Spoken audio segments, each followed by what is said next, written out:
Kasami. Umpisahin na po natin yung pagsasalita ninyo. Ginong President Noynoy Aquino at Vice President Binay, ako po nananawagan sa inyo. Mensay, ako po ang tagapagmensay buong mundo. Hulog ng Diyos na ako ang propeta. Kung anong mangyayari dito sa mundo, hulog ako ng Diyos na malakas ang lindol. Malakas na lindol, ang pindutan ng lindol dito sa amin. Dito tinanim ng galit ng Ama. Nakita niyo po yan sa pangitain? Dito, oo. Hindi pangitain, talagang nag-uusap kaming hindi ako nangingitahin. Ang pindutan ng lindol dito sa amin. Dito tinanim ang galit ng Diyos. Na ako ang magsabi, malakas na lindol papuntang Maynila. At saka may gera. Pasukan tayo ng mga ibang bansa. Ito ang nagsabi sa akin ang Panginoon. Panginoong Hesus ang nagsabi. Pasukan tayo, magkakagera. Hulog ako ng Diyos dito. Ako ang kanyang esposa ng Ama. Ang gumawa ng mundo, siya, ako ang kanyang esposa. Hinulog lang ako dito para magbalita.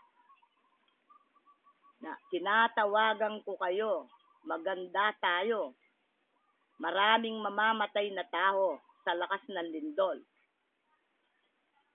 Tungkol naman sa pagkain, ang Ama sa langit ang nagsabi sa akin. Ang baboy siyang papatay sa tao. Pag linuto mo, paglambot na, siyang papatay sa tao, karamihan sakit, presyon, diabetes, sakit sa hatay. Iba-iba pa sakit.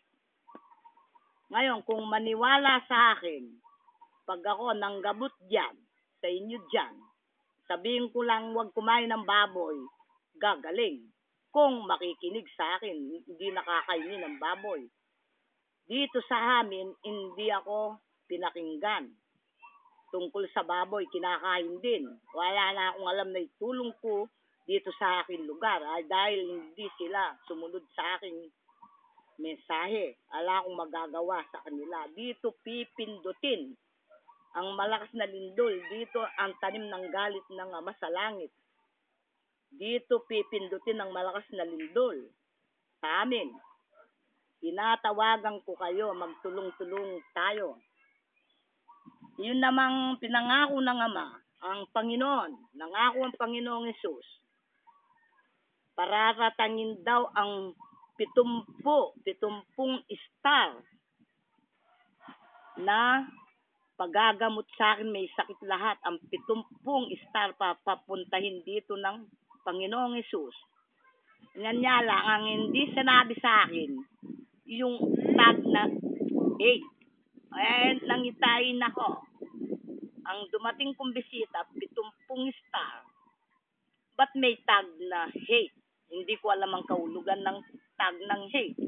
Nagtanong muna ako sa kapitbahay na engineer seaman. Pag daw may tag, ang isang tao, ang ibig sabihin senador, congressman. Di ko alam yun. Kanya nagtanong ako. Dahil ang Panginoon, hindi sinabi sa akin na yung darating may tag na hate. Lahat ng umarap sa akin may tag na hate. Yung ang 70 star na pararating sa akin, may sakit din sila. Ngayon, nakahanda na ang mga upuan nila dito, magsidating. Magtulong-tulungan tayo.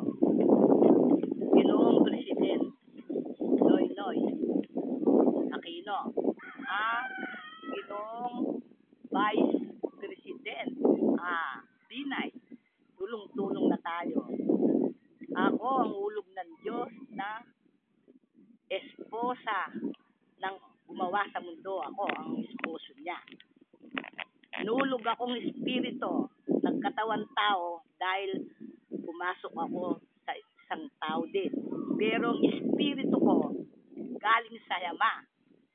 Ang sabi ng Ama, matanda pa ako kay Eva at Adan. Yun ang sabi sa akin. Hindi ako anak ni Eva at Adan. Ito, ang binigay sa akin, nagagabay si Ginoong Presidente Obama. Isa palang linulugod din niya. Siya ang bibigay tutulong sa akin. Tutulungan niya ako na darating si Ginoong President Obama. Hanggang dito na lang po. Maraming salamat po.